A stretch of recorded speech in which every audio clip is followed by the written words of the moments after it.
What do I think about the 4x units in general? I'll talk about it after this. Please remember this question. I will forget.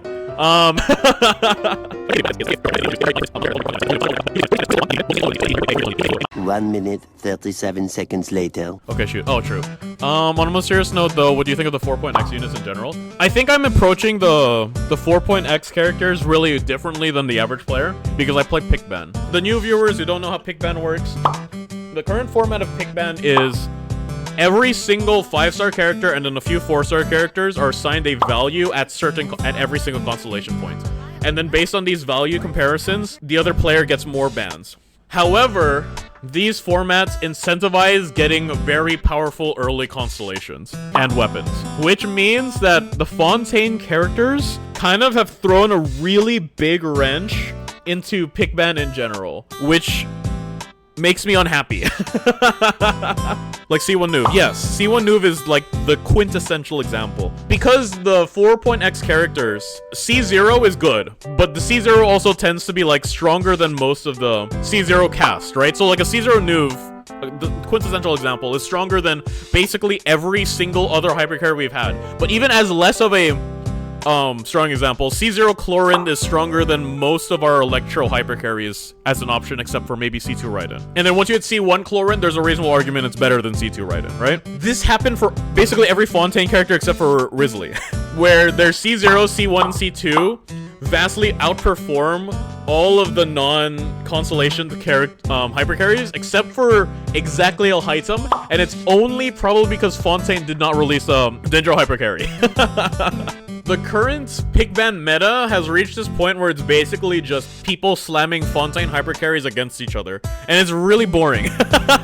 To me, it's boring. Fundamentally, from a mechanics standpoint, it is interesting because there's enough systems in the game for it to be an interesting game mode. But it is less interesting than what it was before, which is really frustrating because before it was more interesting. So since Hu Tao released, they've probably noted that Hu Tao C1 has probably gotten a significantly greater number of pulls than any other constellation since. And basically, they've adopted that methodology, C1, Hu Tao C1, Raiden C2, and Raiden C3. These are the key constellations that I think they, being Mihoyo, have identified as like, wait, these are really strong positions, really strong constellations that cause players to pull. And then they've also noted like Xiao C6 causes people to pull. So, every single Fontaine hypercarry now follows the same pattern as Hu Tao, Raiden, Xiao, right? C0 is a usable character. This character can clear Abyss, but they have one annoying thing. C1 fixes that one annoying thing. So Nouvelette, really good character. Really strong, does a ton of damage. Cool. It's annoying when you get knocked back, because then your damage turns off. How do we fix that? Oh, C1? Suddenly, you don't get knocked back. Okay. Alright. C2, 20% damage increase. Raiden? Hey, okay. C3 upgrades the primary source of damage, 20% damage increase. Maybe I'll roll C3 then. C6 gives them a fundamental different mode that makes them speedrun Abyss. And that's literally every single character now.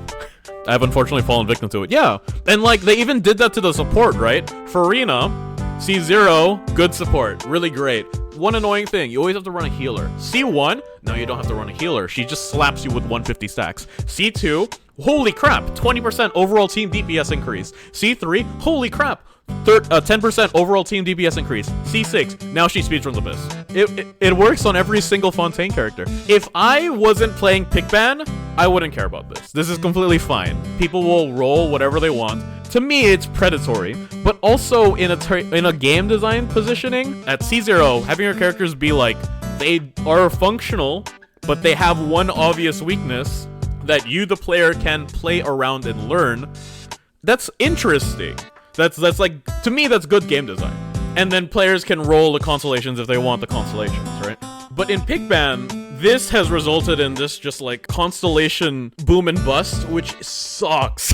It's really lame. It's not exactly following that pattern. Some of them also fix their problems with their weapons. For example, notice, this is something that I noticed pretty early on. And this is also what they're doing with Notlin. This is their first domain, right? This is the first domain that we got. Everyone's aware of this domain. Look at this 36 crit rate. All right, everyone's like, holy, crit 36 crit rate. Wow, this is a good domain. Whatever. Let me show you a problem with that. Right? If I click on the battle pass, you'll notice all of these weapons are crit rate weapons. Right?